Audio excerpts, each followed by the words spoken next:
What does it feel to be on the hot seat? Who would know it better than Gautam Chatterjee, the first regulator of Maharashtra real estate? Well, the gentleman has had sleepless nights putting together an act which is needed to drive transparency in the sector, also the first state to have a working website and the first state to actually nab somebody under the RERA Act for violating one of the RERA rules. Gautam Chatterjee, thank you very much for joining us and speaking to CNBC TV 18. Thank you. My first question, 8 to 10 months before RERA, describe them for us. Were they harder, or is it now or after 1st May has been harder? Let's not put it that way. Was it simple or hard? It was challenging right from day one. I was put into this, or tasked into doing or setting up the authority sometime late 2016. By that time, the Act had already come in. And then working towards also setting up the authority, which right from the first day, that is 1st May 2017, when all the provisions of the Act were supposed to be brought into place and was brought into place, to have a system of a digital sort of registration and working of a working website, Maha RERA. So the website, what was to be put in place, and it was not merely the website, it was also the web portal, which also has to interact with people. So people should be able to apply, and that was the mandate given to me by my Honorable Chief Minister, saying that we actually are moving toward digital Maharashtra. So Maharashtra RERA should, right from day one, though the Act had provided an extra year up to May 2018 to put in place all these things on an online platform, we should try and do it from day one. And fortunately for us, we had a very professional company, Maha Online, which is a joint sector company with Tata Consulting Services. And we also had KPMG as our knowledge partners. So armed with these two professional bodies, we got into the task, and the joy was that every challenge that we came across, we could overcome. And on midnight of 30th, we had the online portal going live. And there was a challenge from one of the developers who said that at 12 o'clock midnight, I will sit with my people and try and upload a project. And if there's a difficulty, can I call you? I said, yes, I will be available. You can call me. And at 12:52, he could create his user ID. Wow. And his project got uploaded. So that was a joy. So more than the difficulty or was it hard, I would feel that whenever there is a challenge and you are able to overcome that, the joy and satisfaction is what keeps me going. So let me just ask you a couple of questions on the consumer aspects first, that the dilution on the CC versus OC, which has been claimed that no, I think there is some misunderstanding on that. Okay. Basically, the term OC and CC are used in a similar manner between different corporations in Maharashtra. For example, in Mumbai only we have this concept of building completion certificate. In Pune, the final certificate that is given is an OC, that's an occupancy certificate. Right. And an occupation certificate for a building includes whatever other things that are supposed to be done along with that building. Mr. Chatterjee, can it be misused by a builder? There is absolutely no question on that front that there is any dilution. Okay. There is.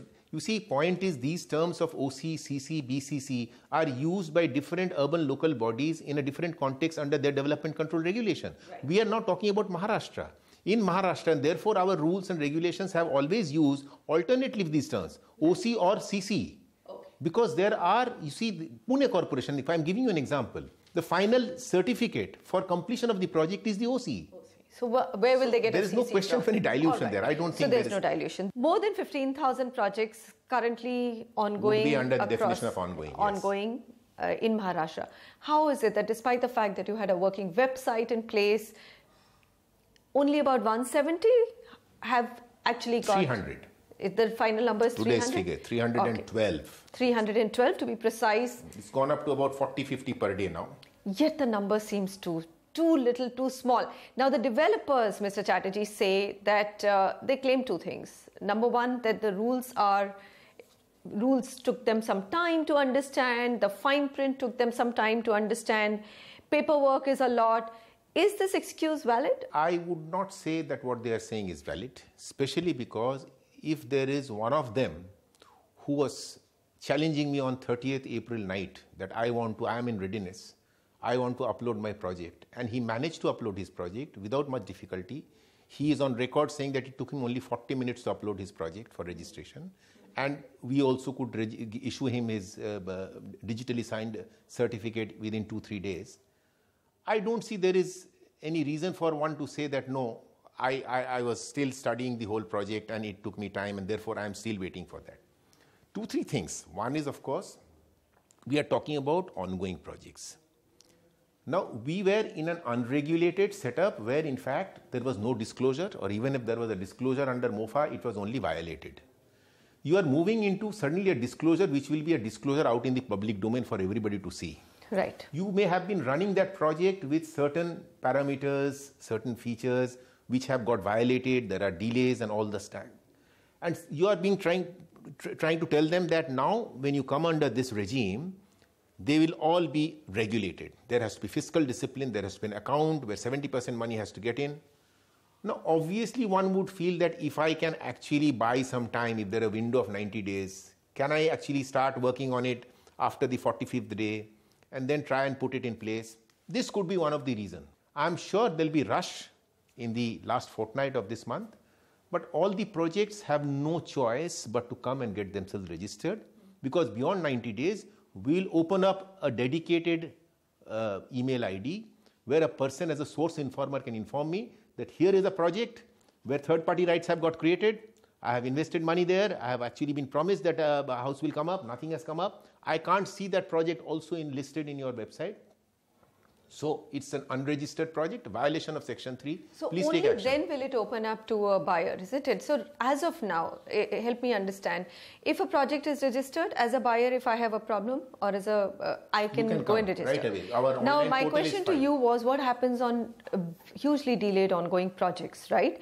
They may not even come forward to actually register. Within 90 days, they have to register. On the 91st day, even a crow tells me that is a project that is not registered. I can charge him with 10%, up to 10% penalty. But my question to you now is that there are so many projects which are severely delayed, right? How, when they come to you now for registration, what are you going to do for the buyers? Are you going to get them commit to a new date for delivery? Let's discuss it in sequence. Yes. The first stage, of course, is that the projects have been told that there is a 90-day window within which you must get registered. Right. So once the project gets registered, then the authority of the RERA comes into effect. That means you can then penalize him for violation of the provisions of the Act or the rules or the regulations or the various circulars or orders that we have issued.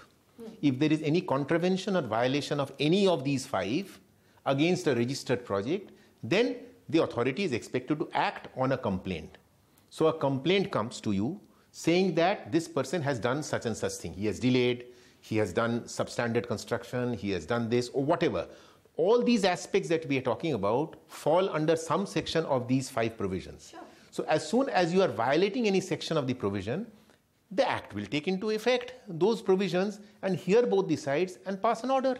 What will that order be? It will be prospective in nature. The day, in fact, the registration comes in, the Act has come into from 1st May, all the provisions of the Act are applicable.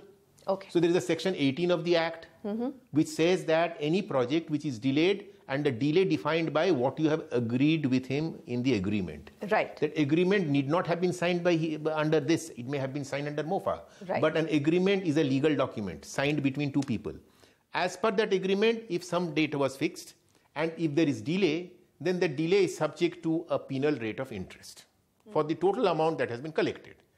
Now, obviously, this becomes an issue of a contravention of Section 18 of the Act and will have to be dealt with. So the authority will have to come into this conclusion as to what is the extent of delay, and for that delay, what is the amount of interest payment that you need to do. So for projects which are delayed for a very long time, we are talking about prospectively from the date this Act has come into effect. If suppose, now example, 2012 was promised to me as per the agreement. Right. Up to 2012 to 1st May 2017, I cannot just say that for these 5 years, so no there are other acts maybe there, you have to go to that respective authority to settle that dispute. Okay. You will come to me saying that now that this has come, he has now given a fresh date of 2019.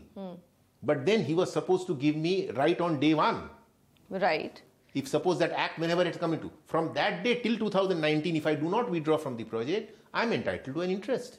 So the interest will be applicable from 1st May 2017. It will be either 1st May or the date of the registration. It's a matter which is a matter of adjudication. All right. So could be another reason why people are saying that 2 or 2.5 months can be pushed out. Pushed out. Absolutely. So that could be another reason for people not to come on day one. Right. Thinking that at least 2-3 months of interest I can save. Could be a reason. But then they need not actually take it for granted. This is a matter of adjudication. When we hear the matter, whether we will apply 1st May or we'll apply the date of the registration is a matter of adjudication. What happens if the company doesn't have any money, sir? Bankruptcy. Or if they have huge debt. How can you as a regulator help? Let's cross that bridge when we come to that. There will be many grey areas. Manisha ji, it's not that it will all be hunky-dory because there is a regulatory authority in place. So things will actually fall into place. If there are legacies of the past, if there are problems, if there is liquidity, if there is diversion of fund, what is going to be dealt, how are going to deal with that? Certainly these are challenges that we'll have to take on. Ultimate objective is very clear that if there is a project which is ongoing, it should see the light of the day, it should come to a fruition, it should get completed and people should get the possession. Now in what manner it will happen, what is the first charge of the lender on that, the mortgagee, how do you actually call them, sit with the allottees and work out a solution which will enable the project to see the light of the day. These are the challenges and I would love to take them on. Ultimately we have to see that no one is left in the lurch. If hard-earned money has gone into the project and I'm still waiting for getting the possession, we have to work towards getting the possession.